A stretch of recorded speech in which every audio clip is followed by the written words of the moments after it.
everyone नमस्ते सबैजनालाई welcome to my blog I hope हजुर सबैजना सन्चै हुनुहुन्छ होला हामी पनि एकदम सन्चै छौँ आज भने हामी दुई बहिनी मिलेर टिकटकमा एकदम नै ट्रेन्डिङमा रहेको गेम खेल्न जाँदैछौँ जसमा चाहिँ क्वेसनको रङ एन्सर दिनुपर्ने छ आशा छ हजुर सबैजनाले माया गरिदिनु हुनेछ साथीहरू हाम्रो ब्लगलाई अन्तिमसम्म हेरिदिनु होला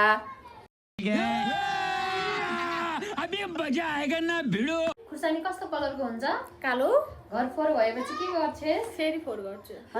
फेरि फोहोर गर्छु हस्पिटलमा गए के गर्ने नाच्ने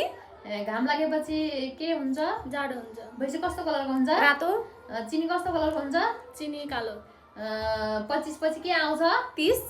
आँप पाकेपछि कस्तो कलरको हुन्छ आँप पाक्यो भने निलो विद्यालयमा गएर के गर्छस् नाच्छु विद्यालयमा गएर के गर्छस् नाच्छु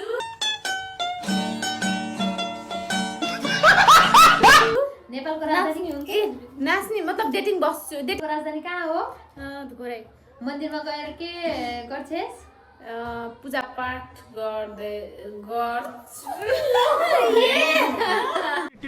अबे जल्दी बोल कल सुबह पनवेल निकल शरीरमा पानीको मात्रा कमी भयो भने के हुन्छ ज्यान्डिस हुन्छ घाँस कस्तो रङको हुन्छ घाँस निलो आमाको मुख हेर्ने दिन के हेर्छस् मैले कुकुर हेर्छु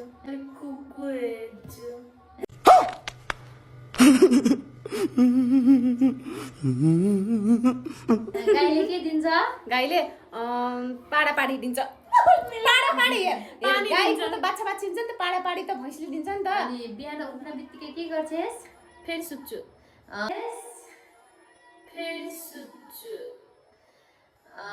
कौन है ये लोग कहाँ से आते हैं नेपालको राष्ट्रिय फुल कुन हो हजारी कपडा पसलमा गएर के गर्छस् पूजा गर्छु चटपटेमा के हालेर खान्छस् घिउ नुन कस्तो हुन्छ नुन मोलो हमको सिखा रिया है आकाश कस्तो रङको हुन्छ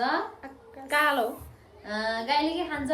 गाईले दुध खान्छ पानी कहाँबाट आउँछ पानी आकाशबाट आउँछ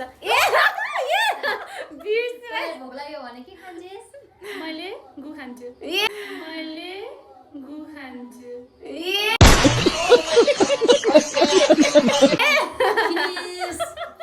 ल हस् साथीहरू आजलाई हाम्रो ब्लग यति नै भयो हजुरलाई कस्तो लाग्छ आफ्नो प्रतिक्रिया दिन नबिर्सिनु होला हस् त साथीहरू बाई आगामी दिनहरूमा पनि हामी यस्तै फनी भिडियो लिएर आउनेवाला छौँ साथीहरू उहाँ चाहिँ हाम्रो क्वेसन सोध्ने मान्छे उहाँले नै हो सबै क्वेसनहरू प्रिपेयर गरेको हामी चाहिँ एकदम अननोन थियौँ त्यो क्वेसनदेखि यो मन पराइदिनु भयो भने फेरि कन्टिन्यू अर्को भल आउँछ ल हस् त साथीहरू बाई सबैजनालाई लभ यु